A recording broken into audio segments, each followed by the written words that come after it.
નમસ્કાર વિદ્યાર્થીઓ, કેમ છો? મજામાં છો ને? શું ભણવાનું ચાલુ કર્યું? શું કરો છો ઘરે?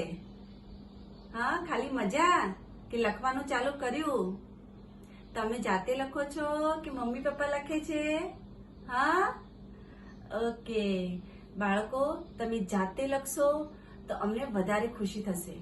કેવું પણ લખો, પણ જાતે લખો. ઓકે? ચલો, આપણે આગળ વધીએ આજે. આપણે ગયા સેશનમાં શું કરેલું? ચેપ્ટર નંબર 12 એટલે કે 12મા નંબરનું ચેપ્ટર કયું હતું બાળકો? 7 પૂંછડીયો ઉંદર.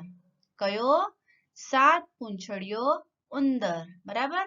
આપણે તેની વાર્તા પણ સાંભળેલી છે. તે ચેપ્ટરને સમજ્યું, વાંચ્યું. હવે શું કરીશું? તેની એક્સરસાઇઝ એટલે કે સ્વાધ્યાય. ઓકે? તો પહેલું શું છે? પ્રશ્નોના ઉત્તર લખો. ઓકે, ક્વેશ્ચન આન્સર છે. તો પહેલું, કોઠારમાં શું ભરેલું હતું? કોઠારમાં શું ભરેલું હતું? યાદ છે ને? કોઠારમાં પુષ્કળ અનાજ ભરેલું હતું. પુષ્કળ એટલે ઘણું બધું. તો શું હતું? કોઠારમાં પુષ્કળ અનાજ ભરેલું હતું. બીજું, ઉંદરીએ કેટલા બચ્ચાને જન્મ આપ્યો? પેલી જે ઉંદરી હતી ને, કેટલા બચ્ચાને જન્મ આપે છે? યાદ છે? તો ઉંદરીએ 4 બચ્ચાને જન્મ આપ્યો. કેટલા? 4. હવે નિશાળના ઉંદરો ઉંદરને શું કહીને ખીજવવા લાગ્યા? યાદ છે ને તમને? નિશાળના જે ઉંદરો હતો, શાળાના બીજા બધા ઉંદરો, તે શું કર્યું? એને ખીજવવા લાગ્યા એ લોકો. પણ શું કહીને? તો નિશાળના ઉંદરો ઉંદરને શું કહેતા હતા? ઉંદર 7 પૂંછડીયો, ઉંદર 7 પૂંછડીયો એમ કહીને ખીજવવા લાગ્યા. શું? ઉંદર 7 પૂંછડીયો, ઉંદર 7 પૂંછડીયો એમ કહીને તેને ચીડવવા લાગ્યા એટલે કે ખીજવવા લાગ્યા. ઉંદર કોની પાસે એક એક પૂંછડી કપાવતો ગયો? કોની પાસે? તેની મમ્મી પાસે? શું આવશે બાળકો? ઉંદર દરજી પાસે એક એક પૂંછડી કપાવતો ગયો. રોજ જાય. આજે એક પૂંછડી કાપો, કાલે પાછો જાય બીજી પૂંછડી, એમ કરીને એને 7 પૂંછડીઓ કપાવી દીધી બાળકો. હવે છે વિરુદ્ધાર્થી શબ્દો એટલે કે ઓપોઝિટ. પહેલું છે મોટો. તો શું આવશે બાળકો? મોટોનો ઓપોઝિટ, વિરુદ્ધાર્થી, વિરોધી શું આવશે? નાનો. શું આવશે? નાનો. બીજું છે પુષ્કળ. તો થોડું. પુષ્કળ એટલે ઘણું, પરંતુ તેનું વિરુદ્ધાર્થી લખવાનું છે. તો થોડું. પિયર. છોકરીનું પિયર હોય છે ને, તેને મમ્મી પપ્પાનું ઘર, એને કહેવાય પિયર, પરંતુ એનું વિરુદ્ધાર્થી સાસરું. તેના પતિનું ઘર એટલે સાસરું. ચોથું જન્મ.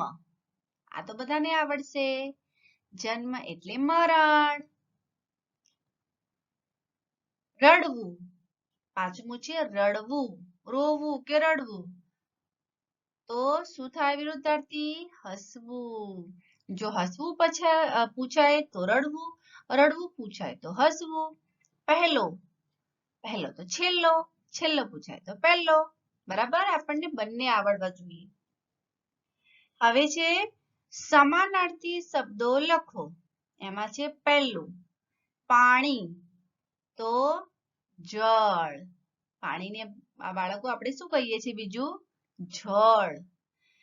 બીજું છે પુષ્કળ. હાલ જ મેં તમને શીખવાડ્યું. પુષ્કળ એટલે ખૂબ, ઘણું. પુષ્કળ સમાનાર્થીમાં પણ છે, વિરુદ્ધાર્થીમાં પણ છે. પુષ્કળનું સમાનાર્થી ખૂબ થાય, પરંતુ વિરુદ્ધાર્થી થોડું થાય. નિશાળ. આ બધાને આવડશે. નિશાળ એટલે કે શાળા, આપણી સ્કૂલ. ખીજવવું એટલે ચીડવવું. ચીડવવું શું થાય? ખીજવવું એટલે ચીડવવું. હવે છે વચન બદલો. એકવચન હોય તો બહુવચન, બહુવચન હોય તો એકવચન. બરાબર?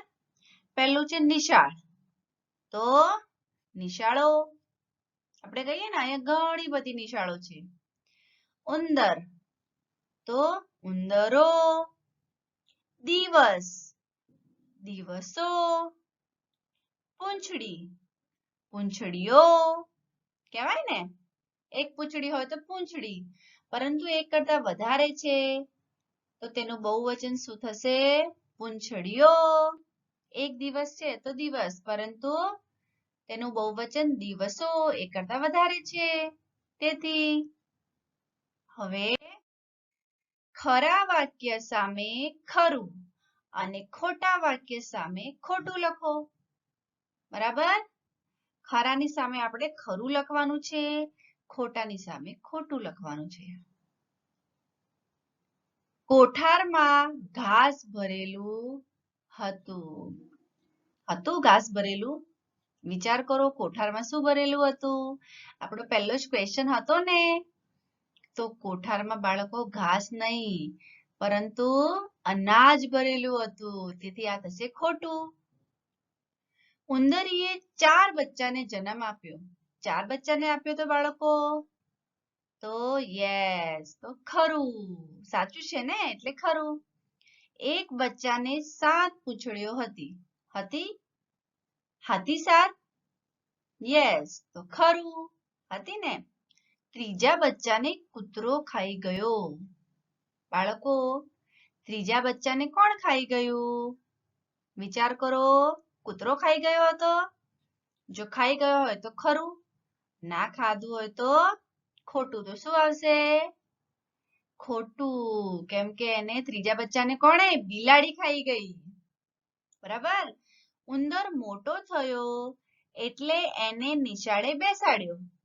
આપણે પણ મોટા થઈએ તો આપણને પણ નિશાળે બેસાડે. તો જેવી રીતે ઉંદર મોટો થયો તો એને નિશાળે બેસાડ્યો. ખરું કે ખોટું? ખરું, ખરેખર બેસાડેલો. નિશાળના ઉંદરો તેની સાથે રમવા લાગ્યા. નિશાળના જે બધા ઉંદરો બીજા બધા હતા તે તેની સાથે રમવા લાગ્યા કે ખીજવવા લાગ્યા? તો ખીજવવા લાગ્યા તેને, તો ખોટું આવશે. માં ઉંદરને પૂંછડી કપાવવા સુથાર પાસે લઈ ગઈ. માં ઉંદરને પૂંછડી કપાવવા ક્યાં લઈ ગઈ? સુથાર પાસે? ના બાળકો, તેને દરજી પાસે લઈ ગઈ હતી. ઓકે, યાદ આવ્યું? તો આ ખોટું આવશે. ઓકે, સરસ. તો આ હતી આપણી એક્સરસાઇઝ.